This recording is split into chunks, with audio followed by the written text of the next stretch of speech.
Olá, Olá, tudo bem? Melhorar. tudo bom, doutora Nise? Tudo ótimo, e você? Tudo bem? Tá Vamos... embaçado? Tá, parece que tá um pouco embaçado, não sei se é problema de iluminação, Ah, isso. Era um filtro. pode ser algum filtro também. Isso, tá Eu não sei, ótimo. o meu som tá bom? Vocês estão conseguindo me ouvir? Tá um pouquinho baixo. Pronto. Tá um Melhorou? pouco... Melhorou? Tá Tá, bem? eu tô te vendo, tô te ouvindo. O pessoal tá ouvindo a mim e a doutora Nise bem? O pessoal tá dando joinha. Tá O pessoal ótimo. tá dando joinha. Até embaçado, mas o importante é que o pessoal tá escutando a gente. Bom, então, pessoal, boa noite. Vamos começar aqui a live com a doutora Nise, que muito simpaticamente topou aqui conversar com a gente. O assunto é de extrema urgência. Amanhã vai ser votada. Não sei se teve alguma... Não acompanhei hoje, não sei se teve alguma novidade, que encerramos a audiência tarde hoje. Mas até ontem tinha ficado estabelecido que amanhã ia ser o julgamento daquelas ações que estão tramitando no STF sobre a obrigatoriedade da vacina do Covid. Então, acho que ninguém melhor do que a doutora Anise para conversar sobre esse tema, até porque é um tema que envolve tanto aspectos médicos, né, científicos, da medicina, que eu não estou habilitada para falar, e envolvem também aspectos jurídicos. Aí nisso eu vou também dar o meu pitaco hoje. Então, boa noite, doutora Anise, um prazer estar aqui com você. Eu e a doutora Anise nos conhecemos pessoalmente tem pouco tempo, ali em São Paulo, na casa do Enio, que infelizmente se foi, mas pelo menos, né, a gente conseguiu se conhecer. Ela já me conhecia, eu já a conhecia também das redes, e foi ótimo aquele encontro, e possibilitou que esse encontro também acontecesse hoje aqui, para esclarecer o público. Já temos quase 300 pessoas aqui ao vivo, a gente nem começou a falar, mas o pessoal está aqui muito interessado no tema. Então, doutora, temos um problema aí, né? Na realidade, em primeiro lugar, queria dizer que o seu trabalho é muito importante para o Brasil, porque a gente tem se preocupado com questões jurídicas e elas são, muitas vezes, elementos que estão se interpondo com a ciência e mesmo com a medicina. Então, essa interface ela precisaria ser agregadora, né? E acho que esse é o nosso objetivo, é tentar juntar as pessoas em torno de um bem comum, que é a saúde do ser humano, que é nós estarmos verdadeiramente servindo a propósitos firmes, ideais, que é termos cada vez mais pessoas saudáveis, sem doença e protegidas dos efeitos colaterais das doenças graves, o efeito pós-Covid. Então, a questão é que nós estamos com uma questão intrincada na parte do direito, né? O Supremo Tribunal Federal, mais uma vez, vai se colocar em situação de dizer o direito, tudo que vai vigorar no território brasileiro em matéria de vacinação obrigatória. E eu estava até fazendo umas leituras de algumas pessoas que escreveram sobre esse tema na área do direito, e algumas pessoas consideraram esse tema como que a gente chama de hard case, né? São aqueles casos muito difíceis que as Supremas Cortes dos países são instadas a julgar. E eu fiquei pensando se isso realmente poderia ser considerado um hard case. Porque o hard case ele envolve questões que estão além da letra fria da lei. A gente vai mexer com princípios, com valores, com questões morais. E esse caso não me parece ser propriamente um hard case, porque a gente não está diante de uma vacina que já foi amplamente estudada pela literatura médica, amplamente testada. Eu vou até informar o pessoal que tá assistindo, eu li um documento que foi escrito pela doutora Anise, subscrito pela doutora Anise e por vários outros médicos, que foi encaminhado para a PGR, um documento muito assim longo, bem escrito, inclusive para leigos. Eu que sou leiga né, em termos médicos, consegui entender tudo que estava escrito ali. E ficou muito claro ali, depois a doutora Anise vai explicar com mais detalhes, que não se trata de uma vacina amplamente segura, porque os estudos se iniciaram agora e existe pelo que eu entendi, existe um tempo mínimo, né, de testes, né, de pesquisa para que uma vacina seja considerada segura, e essa vacina simplesmente até agora não teve essa segurança, não transcorreu tempo suficiente. Então, por isso que eu acho que não se trata de um hard case. Hard case seria se estivéssemos diante de uma vacina amplamente comprovada, testada, e as pessoas dissessem: o Estado pode obrigar pessoas a se vacinarem com vacinas amplamente testadas e aprovadas pela comunidade científica. Estaríamos diante ali de princípios fundamentais. Uma vacina amplamente testada e aprovada versus princípios filosóficos, religiosos, enfim, de convicções pessoais das pessoas.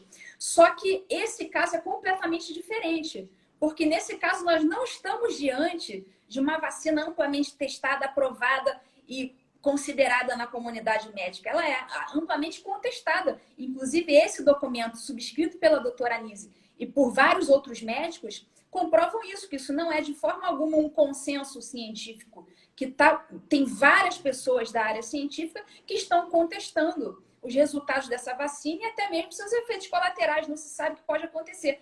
Então, na minha opinião, não se trata de um hard case, se trata de um caso muito fácil de resolver. Não podemos considerar isso como obrigatório no momento, simplesmente porque você não pode obrigar ninguém a testar em si mesmo, a ser cobaia de uma vacina que ainda não tem uma segurança, né, satisfatória. Em relação à segurança, doutora Anise, dessa vacina, como é que a senhora poderia explicar aqui para o público leigo, assim como eu? Então, nesse momento, qual é a questão? Nós estamos com um vírus já com 8 meses de pandemia no Brasil. Certamente, uma parte já pegou, 30% das pessoas talvez já tenha pego. Talvez 30% não venha a pegar, porque teria uma reação cruzada contra o coronavírus, inclusive com outras bactérias, outros fungos, outros bacilos de tuberculose, enfim, pode haver uma reação cruzada e haver algum tipo de imunidade. E, nesse momento, a vacina ela é um desejo para que a gente pudesse ter um fim da pandemia, e todos gostariam de já terem um antídoto, por assim dizer, que impedisse de haver infecção e que as pessoas tivessem, portanto, anticorpos neutralizantes. As vacinas, elas podem causar anticorpos que, inclusive, não são neutralizantes e atrapalham a resposta imunológica, confundem a resposta imunológica e podem até facilitar a entrada do vírus, caso elas não sejam neutralizantes. Elas são vacinas ou de vírus inteiro, que é menos eficiente normalmente. Agora nós estamos aguardando os dados que já eram para ter saído, hoje já era para ter saído o dado da vacina que é de vírus inteiro, nós não temos ainda essa informação. Tem as vacinas de pedaços de vírus, que não estão ainda numa fase avançada, e algumas que são de RNA, que é o elemento que faz a célula produzir uma determinada proteína inflamatória, e aí a imunidade contra aquela proteína inflamatória faria também uma imunidade contra o vírus. Então, é assim que você trabalha essa questão das vacinas. Essa área, que são os RNAs mensageiros ou os adenovírus com esses antígenos, né, que são essas spike proteínas, são os estudos que estão em andamento. E aí, no mundo, em pouco tempo, dentro de plataformas tecnológicas muito privilegiadas, com inteligência artificial, etc., tentou-se encurtar o tempo de desenvolvimento de vacinas e, efetivamente, vai ser bem mais rápido do que era anteriormente, que eram 5 a 10 anos para o desenvolvimento de uma vacina, e aí você poderia avaliar com mais tranquilidade a segurança a médio e a longo prazo. Mesmo a gente já tendo a possibilidade de avaliar mais rapidamente se é eficiente, se consegue diminuir a quantidade de infecções pelo vírus, nós não sabemos ainda se esses anticorpos neutralizantes vão durar muito tempo, porque depende de tempo. Para você investigar algo, você tem tempo. Isso não houve. Nós tivemos em fevereiro, antes da declaração da pandemia, uma lei que deu toda a oportunidade para os estados gerenciarem os seus próprios problemas, e ali constava que poderia haver a obrigatoriedade da vacina. E eu até cheguei a discutir, porque o presidente sancionou, então esse inciso é que teria que estar sendo revisto nesse momento. Essa lei se expira em dezembro, então vai ser antes até do que a vacina poderia existir, a menos que ela seja prorrogada, né? E ela daria esse estado de exceção que permite múltiplas coisas que são absolutamente fora da rotina, as coisas sem licitação, etc. Então, é uma lei muito ampla. Eu acho que isso não está em discussão agora no STF. Mas não deixa de se reportar a esse momento, porque abriu-se uma brecha na Constituição com relação a essa possibilidade da obrigatoriedade da vacina. E apesar do presidente dizer de que ela só vai ser obrigatória se for aprovada pela Anvisa e se houver uma decisão do ministro da Saúde para isso, a gente sabe que as leis podem ser interpretadas de diversas maneiras. Uma outra questão importante é que, como a vacina ela tem muitos problemas ainda no seu desenvolvimento, as companhias farmacêuticas, ao oferecerem essa medicação para o governo, elas exigem uma declaração do governo de que elas não são responsáveis por nenhum problema que venha eventualmente ocorrer.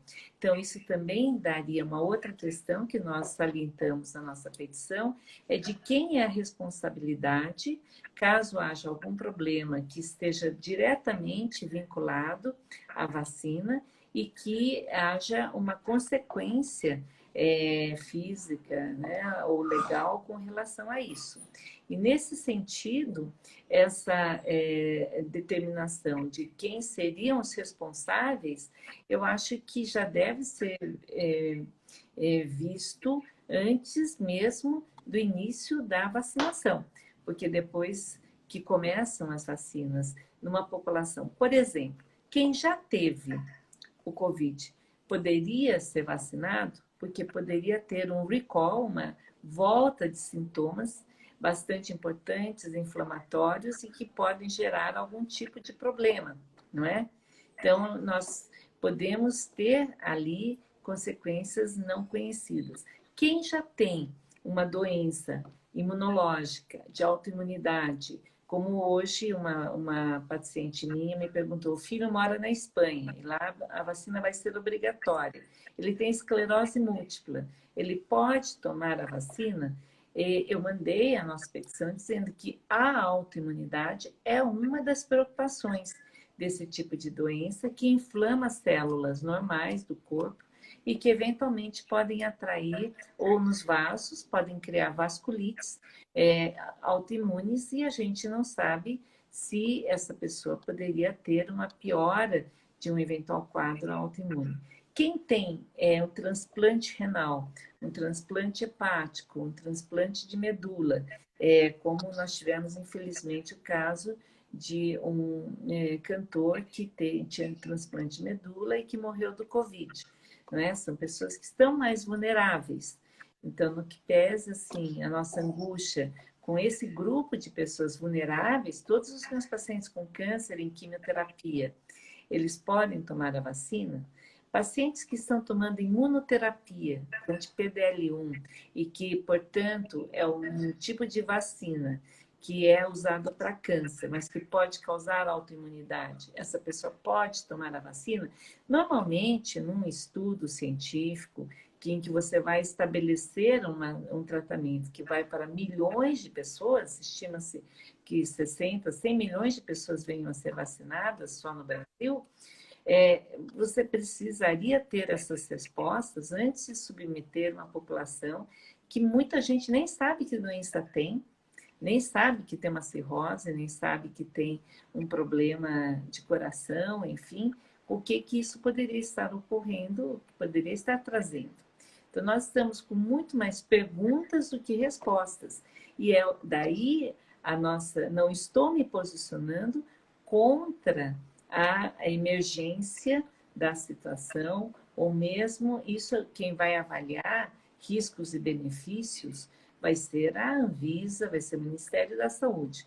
O meu posicionamento como cidadã é pelo princípio da precaução, e como cientista é dizer, olha, nós não podemos, exatamente como a senhora colocou, nós não podemos obrigar as pessoas a tomarem uma vacina que ainda é desconhecida, tanto em relação à sua eficácia, quanto aos seus efeitos colaterais.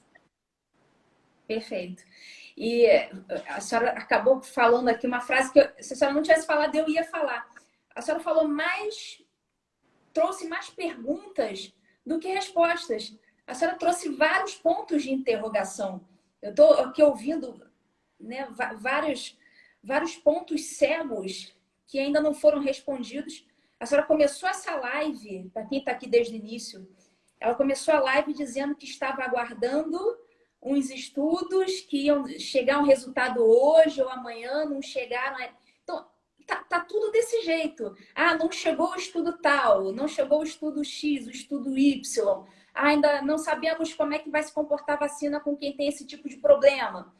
Então, nós temos mais perguntas do que respostas. A própria doutora Anise já falou, nós temos mais perguntas do que respostas. Então, como obrigar uma pessoa, né, a tomar uma vacina nessas condições? E muito me admira que grande parte da comunidade jurídica está aplaudindo isso, achando isso muito bonito, achando isso muito elevado. Ah, você precisa tomar vacina por conta do bem comum. Nesse ponto, a sociedade vai prevalecer em relação ao indivíduo. Só que não está colocando na balança a questão da efetividade, da segurança da vacina, porque ainda não está muito bem estabelecida. E é justamente esse o ponto. Todos nós queremos que saia a vacina. Ninguém está torcendo contra a vacina. A gente quer tomar a vacina, porque a gente quer tomar uma coisa que a gente tenha certeza que não vai dar problema. A senhora colocou aí a questão das responsabilidades, né? Isso é uma questão muito, muito séria, porque alguém precisa se responsabilizar caso haja uma obrigatoriedade. Isso é uma coisa muito simples de entender. Porque, veja bem, se eu não sou obrigada a tomar uma vacina, eu tomo porque eu quero tomar, então eu estou ciente dos riscos, estou ciente de que aquela vacina não passou por todos os critérios de segurança científicos possíveis, mas mesmo assim eu confio naquela vacina e desejo tomar. Tudo bem, é uma opção minha, individual, ninguém tem nada a ver com isso. Agora, obrigar alguém a fazer isso aí já chama a responsabilidade para quem está obrigando. Isso é uma questão muito simples de compreender. Então, a questão é, quem é que vai obrigar? O presidente da República falou recentemente que não iria obrigar, que o Ministério da Saúde, né, o governo federal, a União, não iria obrigar as pessoas a tomar esta vacina, pelo menos enquanto ela estiver sendo experimentada, sendo estudada. Perfeito. Só que o que acontece? Nós estamos vendo hoje o Supremo Tribunal Federal governando no lugar do presidente da República, né? Toda hora a gente vê algo que seria da atribuição do presidente sendo chamado, sendo avocado pelo Supremo Tribunal Federal, que acaba dando uma decisão no lugar do presidente da República, né? Apesar, acho que ninguém nunca votou em nenhuma daquelas 11 pessoas que estão lá, mas enfim, acabaram tomando praticamente o lugar do presidente da República em muitas de suas decisões, é isso que a gente vê todo dia. Então, isso chegou já no Supremo Tribunal Federal. O Supremo Tribunal Federal vai julgar sobre essa questão da obrigatoriedade. Então, duas coisas podem acontecer. o Supremo Tribunal Federal pode julgar que não é obrigatório. Então, se julgar que não é obrigatório, cada um vai tomar, cada um sabe de si. Então, cada um vai ser responsável pela sua própria decisão. Ciente dos riscos, ciente de que aquela vacina não passou por todos os critérios de segurança e mesmo assim quer tomar, tudo bem, né? Tomara que você seja bem sucedido nesse empreendimento, tomara que não te faça mal, seja o que Deus quiser. Agora, a partir do momento que sobrevenha uma decisão obrigando os cidadãos a tomar essa vacina, que ainda tem caráter experimental, o presidente da República já disse que a União não vai obrigar. Então, de quem é que está partindo a ordem da obrigatoriedade? Nesse caso, nessa hipótese, essa ordem estaria vindo do Supremo Tribunal Federal e não da Presidência da República. Estaria vindo do Poder Judiciário e não do Poder Executivo. Então, eventual responsabilidade, se isso der problema para alguém, se alguém vier ter algum problema de saúde futuramente porque foi obrigado a tomar uma vacina, isso aí não vai poder recair no colo de quem não deu essa ordem. Isso vai ter que recair no colo de quem deu a ordem de obrigatoriedade. Só que, evidentemente, ao que está aparecendo, né, isso não está escrito em lugar nenhum, mas ao que está aparecendo, essa questão da obrigatoriedade não vai ser pegar o sujeito pelo pescoço e enfiar uma seringa nele. Não é assim. Essa obrigatoriedade, segundo, né, os doutrinadores estão levantando, eu também acho que seria dessa forma, se for feito, vai ser dessa forma, vai ser pela imposição de sanções administrativas. Então, não é que vão pegar o sujeito pelo pescoço e vão inocular, enfiar uma seringa nele. Vão, por exemplo, proibir o sujeito de ter passaporte, vai proibir o sujeito de fazer concurso público. Aí a criatividade não terá limites para estabelecer sanções administrativas às pessoas que eventualmente não tomarem a vacina. Eu realmente não acredito que ninguém vai vacinar à força, mas essas sanções já estão sendo, na comunidade jurídica, eu já li alguns artigos nesse sentido, de que essas sanções administrativas, essas sanções secundárias, elas seriam acatadas pela comunidade jurídica. A questão é que a pessoa vai querer fazer um financiamento na Caixa Econômica, a pessoa vai querer fazer um concurso público, a pessoa vai querer viajar para o exterior, a pessoa vai querer ter uma vida normal. Então, algumas dessas pessoas, para não sofrerem essas sanções que foram impostas por alguém, o responsável, vai acabar tomando a vacina e, eventualmente, pode acabar tendo um problema. Então, em quem vai recair esta responsabilidade? Na minha opinião, em quem determinou a obrigatoriedade. Me parece algo muito simples, né, de compreender. O que a senhora acha disso? Não, eu acho que isso é bem claro que a responsabilidade será imputada àqueles que exigem a obrigatoriedade. Por outro lado, nas sanções administrativas, isso se dilui, não é? Então, existe uma questão também muito importante, que é a seguinte: no momento que você testa uma vacina, você testa numa determinada população. Já é difícil de comprovar a eficiência e a segurança na população em que você está testando. O que dirá extrapolar? Então, por exemplo, indígenas não foram submetidos aos testes. Quilombolas e crianças não foram. Então, no momento em que você diz que a criança, para ir para a escola, vai ter que ser vacinada, por exemplo, ou no momento em que a gente começa a vacinação pelos indígenas, nós, como uma parte da população, nós temos um cuidado muito grande com relação a essa população vulnerável, porque é uma população que tem menos contato com a série de antígenos, com adenovírus, porque algumas dessas vacinas carregam vírus vivos, e se a pessoa nunca teve contato com adenovírus, Já aconteceu isso numa situação de tratamento de câncer, uma pessoa que não tinha a imunidade contra determinado adenovírus acabou, na época, falecendo. Então, isso foi um trauma muito grande na área da terapia genética. Nesse caso, alguns adenovírus que não são tão comuns de serem dados para a população estão carregando a spike proteína. Alguns não têm capacidade de se replicar, mas como esses organismos vivos se comportam dentro das pessoas, também, apesar de já existirem alguns estudos anteriores, não são suficientes.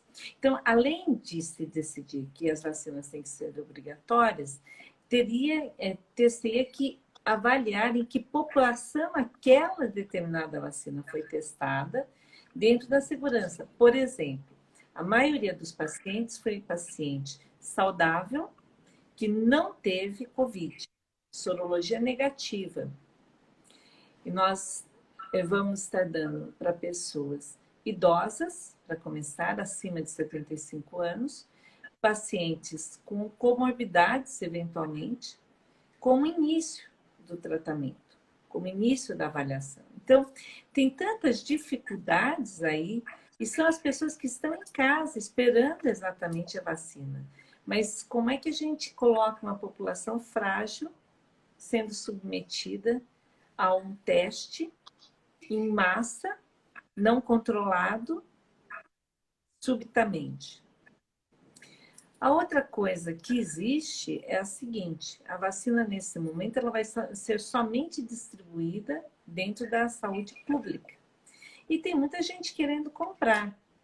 Obviamente, pela falta de quantidade suficiente de vacinas, não vai ser possível essa questão de se distribuir por lugares como hoje é feito. Você quer tomar uma vacina para sarampo, você quer tomar uma vacina para gripe, você vai num determinado centro e faz. E o que está se procurando ter segurança dentro do Ministério para que essas vacinas não sejam roubadas, por exemplo, não é? Então, são muitas coisas que você tem que pensar no momento, você tem que distribuir uma vacina que é a menos 70 graus Celsius. Gente, a gente tem oscilação de energia nesse Brasil afora, que às vezes geladeiras de -4, a gente tem dificuldade de ter ampolas, tem que ter gerador no prédio, tem que ter uma série de coisas. Então, uma geladeira -70 é mais difícil, por isso que a gente estava querendo vacinas que não dependessem tanto dessa questão de temperatura. Mas não é o que aconteceu, porque o tempo de evolução dessas outras vacinas está ainda andando, eficácia, etc. Bom, digamos que a gente pegue alguém com eficácia de 95%, que é uma excelente eficácia. 5% das pessoas que forem vacinadas vão ter. Talvez tenham casos mais leves, que é o que a gente viu em alguns estudos. Mas, de 44 mil casos que foram testados, então 22 mil eram placebo, 22 mil não era, 100 e poucos casos tiveram a doença, e daí quando fizeram a comparação, viram que a maioria eram pacientes que não tinham sido vacinados. Mas mesmo assim, mesmo que a gente tivesse protegido 150 pessoas, precisou vacinar 22 mil pessoas para proteger 150 pessoas. Essas 22 mil pessoas que foram vacinadas, elas tiveram algum efeito colateral. Então, quando a gente fala que a responsabilidade é do indivíduo, ou essa pelo bem comum, a sociedade, ela também responde por qualquer problema que haja na saúde de uma pessoa. Uma pessoa que fique paralítica, ou que fique com paralisia de face, ou que fique com problemas de manutenção, etc., ela custa também diretamente, não só para todas as pessoas em volta, para ela mesma, que é impagável isso, como também, então, para o sistema.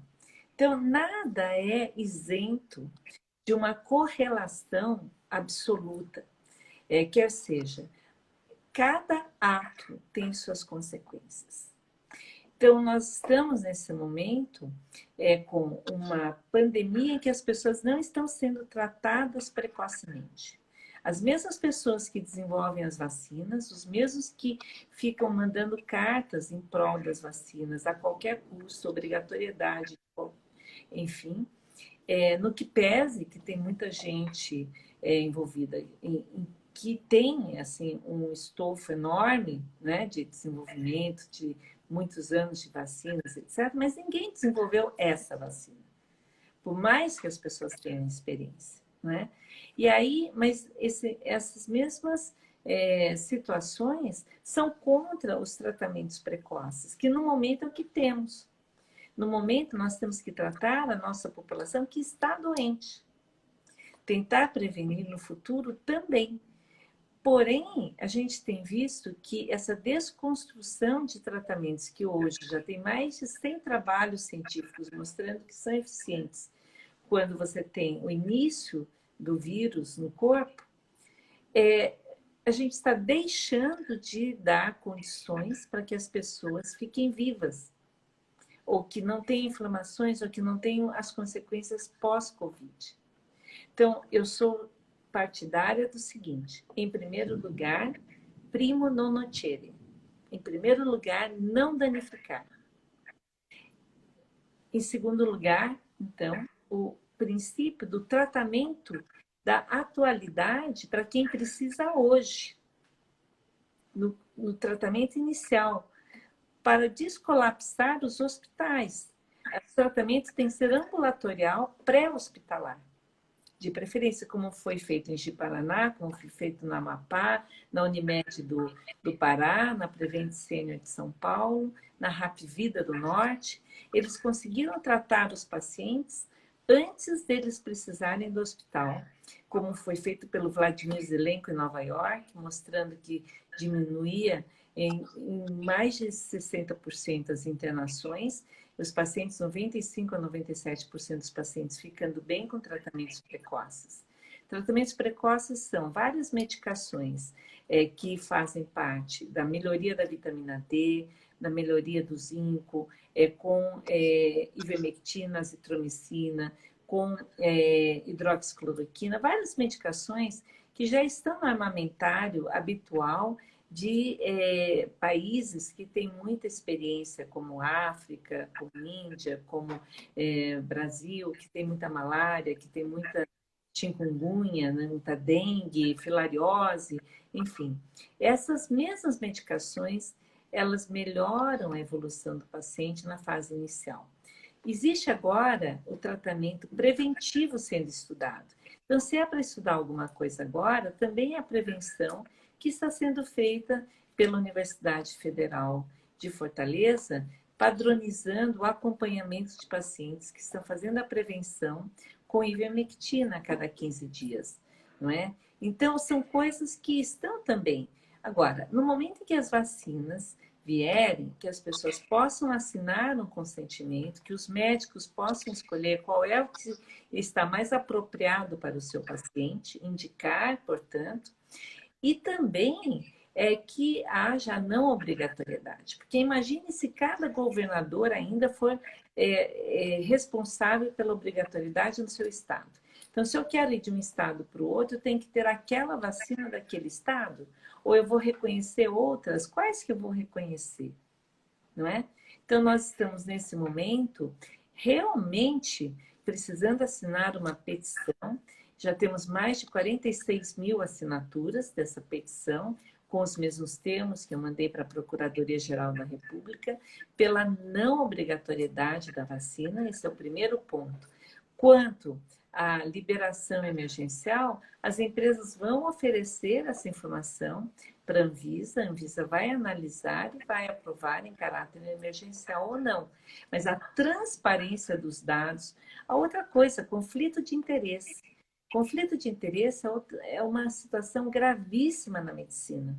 Nós tivemos na área do tratamento precoce um trabalho publicado no Lancet contra a hidroxicloroquina de 96 mil casos fajutos. Isso foi de uma gravidade, de um absurdo, uma excrescência da ciência, né?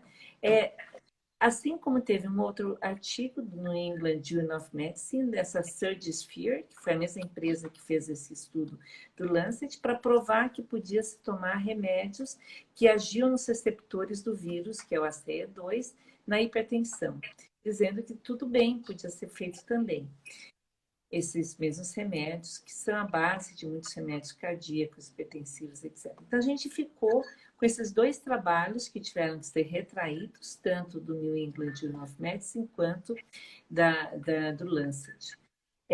Um outro trabalho que foi publicado no JAMA, que é o American Journal de Medicina, que foi do Amazonas, que usou 4,4 vezes a dose de cloroquina e que teve muita gente que morreu, quer seja, para dizer que era tóxico. E saiu no New York Times como se fosse a hidroxicloroquina e não falou que era em pacientes que estavam com uma situação muito grave. Houve estudos no Brasil que foram feitos em coalizão, dizendo que o tratamento precoce era tóxico e não funcionava. E não era. O estudo foi feito em pacientes moderados e graves, todos internados. Então, a gente tem as narrativas que estão sendo feitas para desmerecer, para tirar da OMS o tratamento, tirou do FDA com conflitos de interesses. Porque no FDA, pessoas que tinham declarado conflito de interesses porque recebiam verbas de diversas indústrias interessadas em outros produtos, fizeram a avaliação daquele produto que não custa nada e tirou a opção do paciente americano de receber fora de estudos clínicos.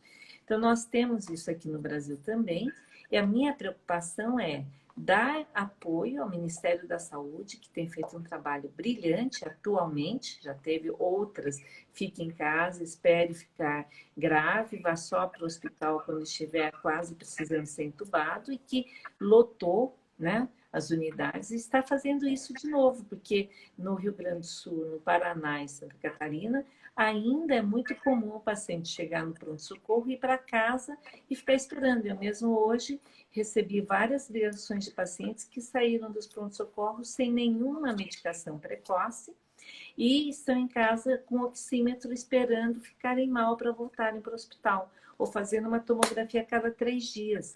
Então, é um absurdo.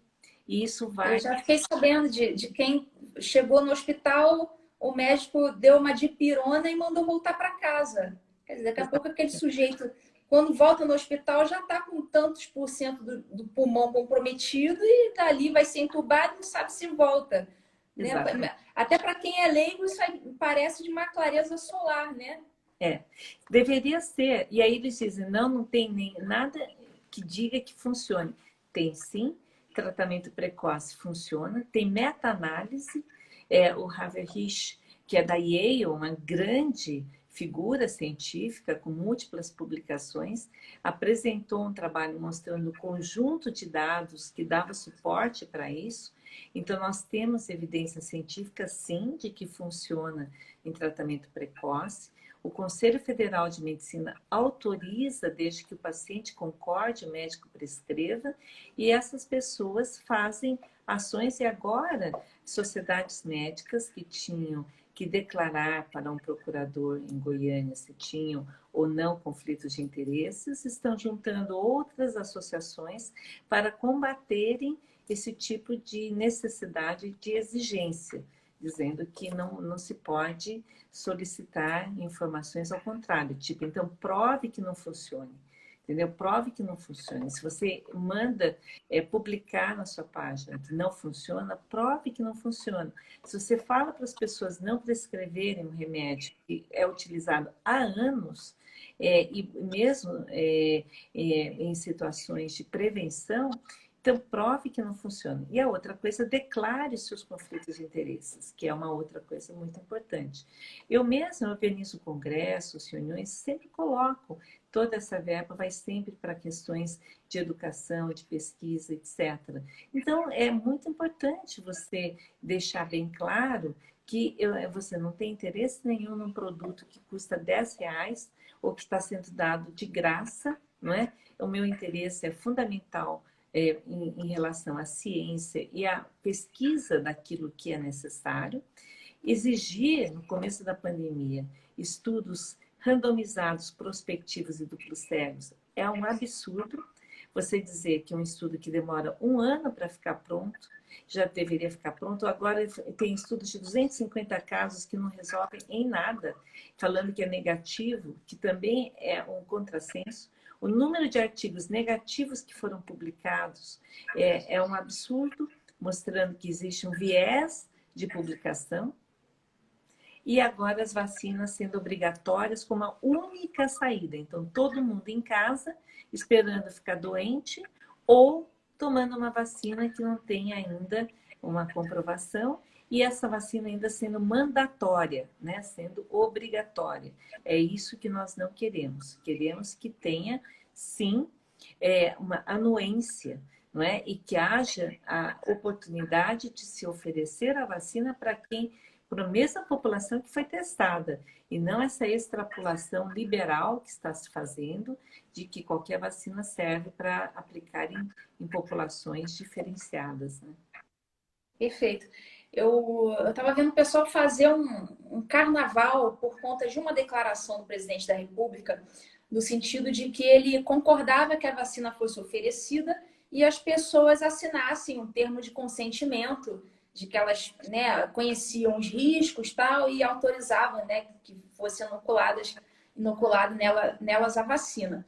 E fizeram um carnaval sobre isso tal. E eu pensei o seguinte: quantas e quantas vezes, né, nós vamos no médico, vamos fazer um procedimento, qualquer procedimento simples, até mesmo procedimento dermatológico, coisa da clínica de dermatologia, a gente assina uns consentimentos. Olha, eu informo que, declaro que fui informada do risco tal de acontecer isso. A gente assina, o tempo inteiro a gente faz isso. Por que que só nesse caso, que é um caso muito mais grave, as pessoas estão fazendo um carnaval sobre isso? Então fica muito clara a politização da coisa, né? Algo que deveria ser muito simples. Ah, não, estamos em caráter experimental, você sabe dos riscos, você está sendo informado. É o famoso consentimento informado. Isso aí no direito a gente conhece muito essa expressão, né? Isso nada mais é do que o famoso bom e velho consentimento informado que a gente sempre teve. Então fazem o carnaval com uma coisa que sempre existiu, assim como fizeram o carnaval com a pobre da hidroxicloroquina, que parece que já existe aí há não sei quantos anos, 70 anos. 70 anos, né? É muito fizeram boa. carnaval, né? Mas agora é a ressurreição, né, da hidroxicloroquina. Pensaram que estava morta, está acordada. O Congresso americano, o Senado Federal, falou a respeito da hidroxicloroquina e da ivermectina.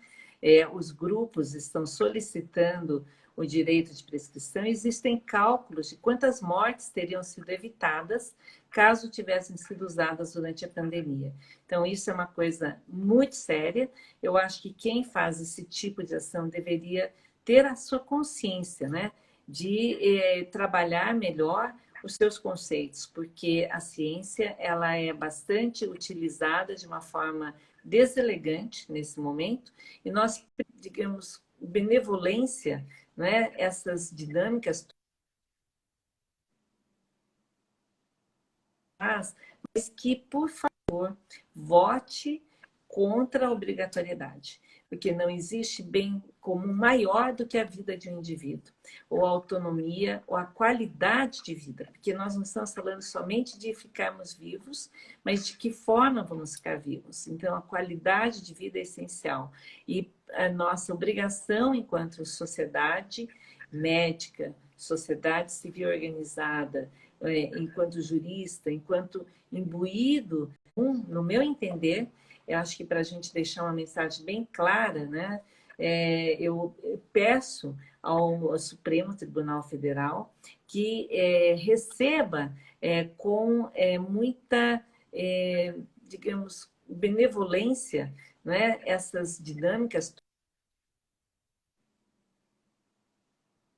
mas que, por favor, vote contra a obrigatoriedade, porque não existe bem comum maior do que a vida de um indivíduo, ou a autonomia, ou a qualidade de vida, porque nós não estamos falando somente de ficarmos vivos, mas de que forma vamos ficar vivos. Então, a qualidade de vida é essencial, e a nossa obrigação enquanto sociedade médica, sociedade civil organizada, enquanto jurista, enquanto imbuído daquela possibilidade de estar julgando coisas tão sérias que a gente julgue pela vida a favor das pessoas, a favor da essência, né, da oportunidade e da liberdade de ir e vir.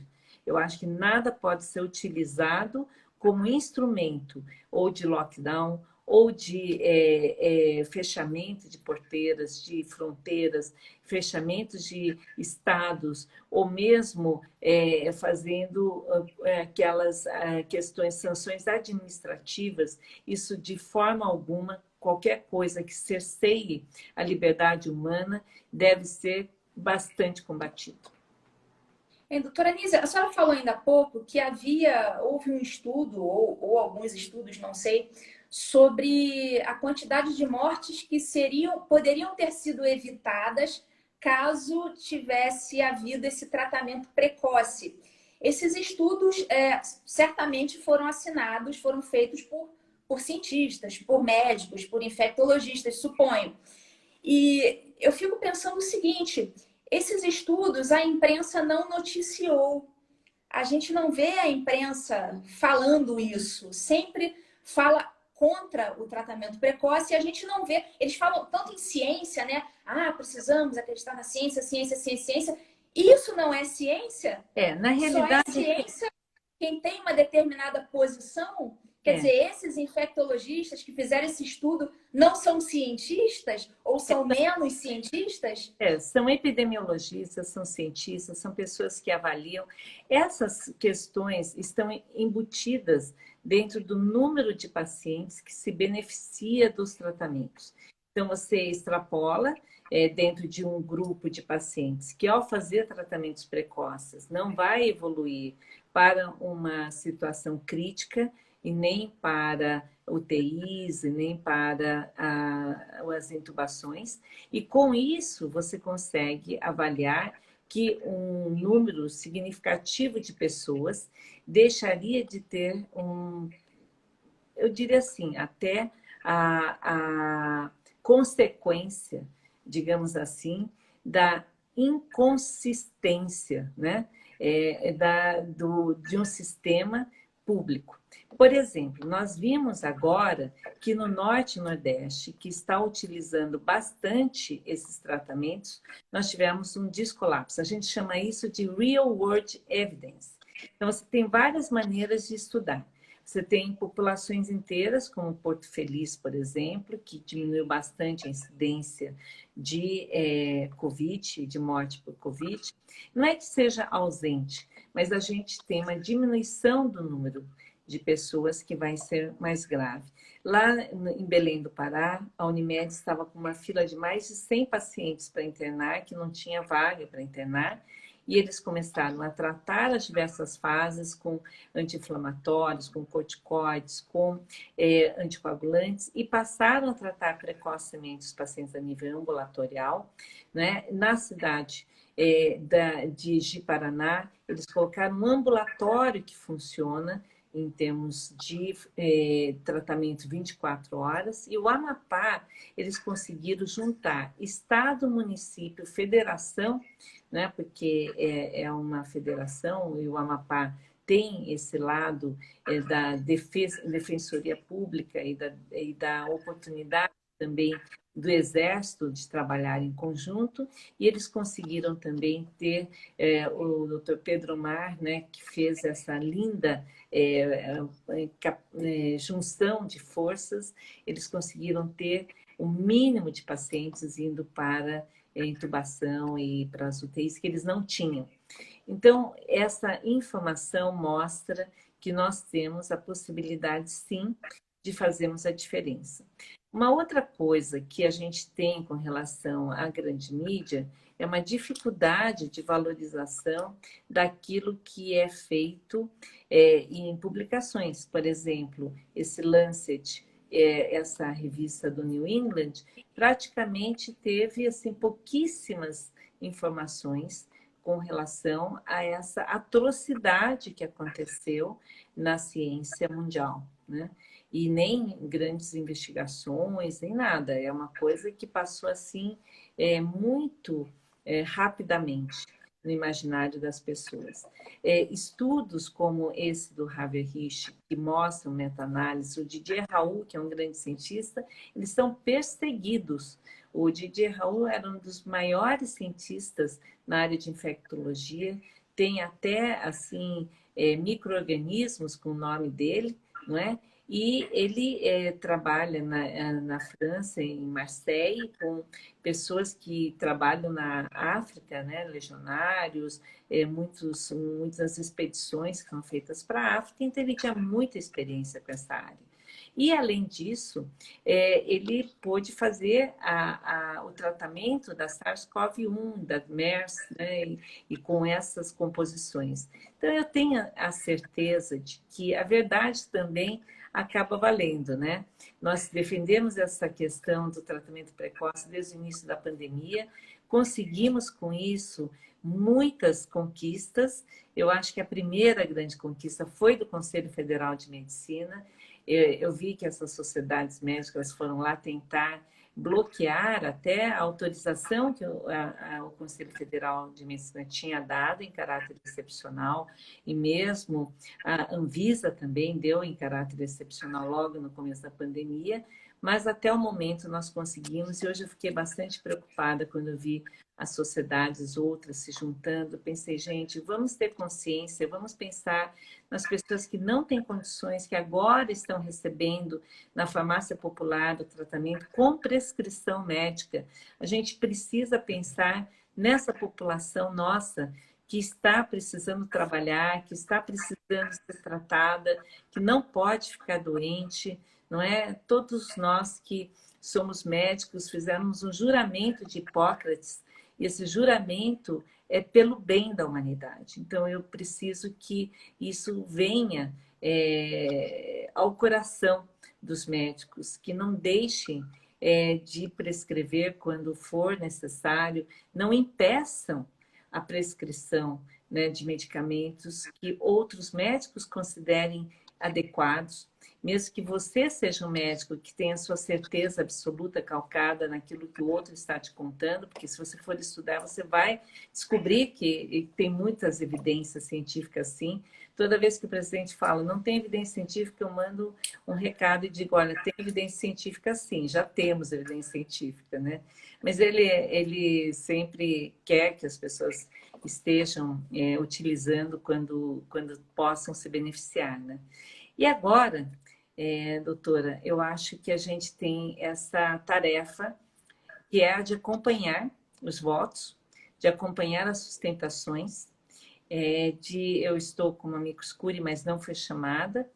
Eu acredito que os nossos atos têm consequências, os nossos conceitos, eles devem se revestir da moral e ética para que nós possamos aplicá-los, né, de forma adequada. Perfeito. Vamos nos encaminhando aqui para o final, já estamos com 54 minutos, com 1 hora, o Instagram nos corta. Eu vou só fazer algumas considerações jurídicas aqui que eu observei, que a doutora até já chegou a falar em relação à lei 13.979 de 2020, que de fato houve a sanção presidencial, então parece até uma contradição. Também ao jurídico, nós estamos nesse momento também solicitando a sensibilidade, mas também a consciência daqueles que julgam, uma coisa que o bem comum, no meu entender, é a não obrigatoriedade, porque é a liberdade de escolha, a liberdade de decisão em relação aos conceitos, a percepção de que não existem dados científicos robustos, suficientes para justificarem em poucos meses a aplicação em massa, e que, se ela for feita, ela tem que ter a anuência do paciente, do médico que orienta e também das consequências. E nós, enquanto sociedade, somos sim corresponsáveis. E o bem comum exige que nós cuidemos dos nossos doentes, que cuidemos dos nossos saudáveis para que não fiquem doentes e que sejamos, dentro da maior ciência possível, detentores da moralidade, da ética e da percepção de que os nossos atos têm consequências, os nossos conceitos, eles devem se revestir da moral e ética para que nós possamos aplicá-los, né, de forma adequada. Perfeito. Vamos nos encaminhando aqui para o final, já estamos com 54 minutos, com 1 hora, o Instagram nos corta. Eu vou só fazer algumas considerações jurídicas aqui que eu observei, que a doutora até já chegou a falar em relação à lei 13.979 de 2020, que de fato houve a sanção presidencial, então parece até uma contradição, porque o próprio presidente da República disse que não quer a vacinação mas na época do Mandetta e do Moro, né? Justamente. Era um outro momento. Era uma outra composição nessa época. Então, me parece que, bom, ou ele mudou de opinião, ou ele foi mal orientado pela equipe da época. E acabou sancionando uma lei que não corresponde ao que ele deseja no momento.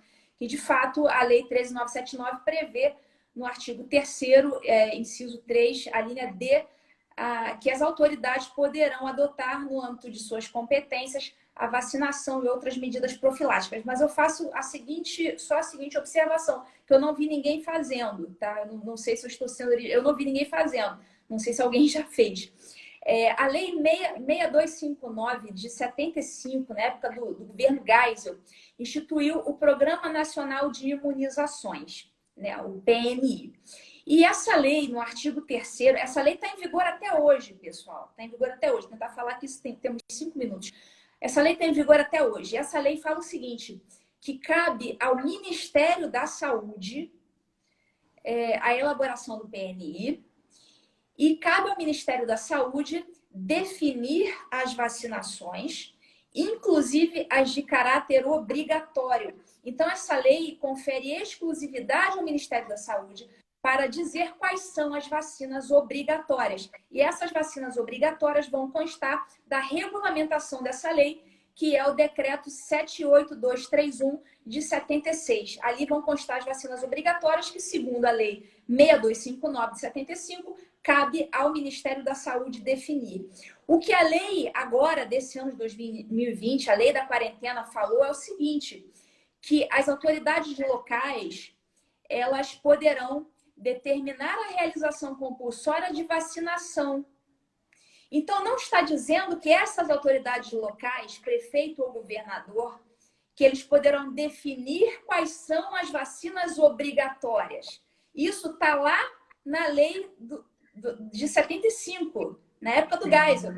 Então, cabe ao Ministério da Saúde estipular, dizer quais são as vacinas obrigatórias, e aí sim, cabe às autoridades locais, segundo a lei desse ano, a lei de 2020, cabe às autoridades locais fazer aquelas campanhas, determinar aquelas vacinações, verificar, fiscalizar e tudo mais. Mas, pelo que eu compreendo da leitura desses dois textos legais, não cabe às autoridades locais definir quais vão ser as vacinas obrigatórias no Brasil. A meu ver, está em vigor ainda a lei de 75 e essa lei de 2020 não conferiu a essas autoridades o poder de definir quais serão as vacinas obrigatórias, mas tão somente de determinar aquela vacinação obrigatória, fazer aquelas campanhas e tudo mais. Então, eu estou lançando essa ideia aí na comunidade jurídica, não vi ninguém chegando a essa conclusão, mas me parece uma leitura muito simples dos dispositivos. Basta uma interpretação meramente gramatical. Basta ser alfabetizado que você vai ler e vai entender isso que eu estou dizendo aqui, tá? Então, deixa aí para a comunidade jurídica resolver essa questão que eu estou lançando aqui. E não sei se alguém do STF aí está assistindo, espero que estejam assistindo. Alguém está assistindo, eu sei que alguém está assistindo. Então, fica aí a dica. Lei 6259 de 1975. Então, falta aí um pouco menos de 2 minutos para nós encerrarmos a nossa live. Queria agradecer imensamente aí os ensinamentos, os esclarecimentos da doutora Anísio. Foi muito bom, tenho certeza que o pessoal vai gostar muito. Vai ficar salva essa live, o pessoal que depois quiser consultar aí o que foi falado, vai ficar salva. E agradeço mais uma vez, foi um grande prazer estar aqui com você. E Quando quiser, estamos aí para as próximas. E Perfeito. parabéns aí pelo trabalho e por lutar pela saúde de todos os brasileiros. Essa luta árdua. Eu li o documento está muito bem escrito, então o STF já está ciente, né, de tudo aquilo que foi colocado aqui nessa live hoje. Então, vão julgar qualquer coisa que decidam, vão decidir conscientes de que esta vacina não tem segurança até o presente momento, mas nós desejamos que ela venha a ser mais bem estudada e venha a ser bem sucedida em breve. Exatamente. Eu, como imunologista, desejo que a imunidade dos pacientes fique boa, né? Então, muito obrigada, parabéns pelo seu trabalho e que a gente possa trazer conhecimento e ciência ao STF e liberdade para o brasileiro. Obrigada, doutora. Um abraço, tchau, tchau. Até a próxima. Tá, obrigada.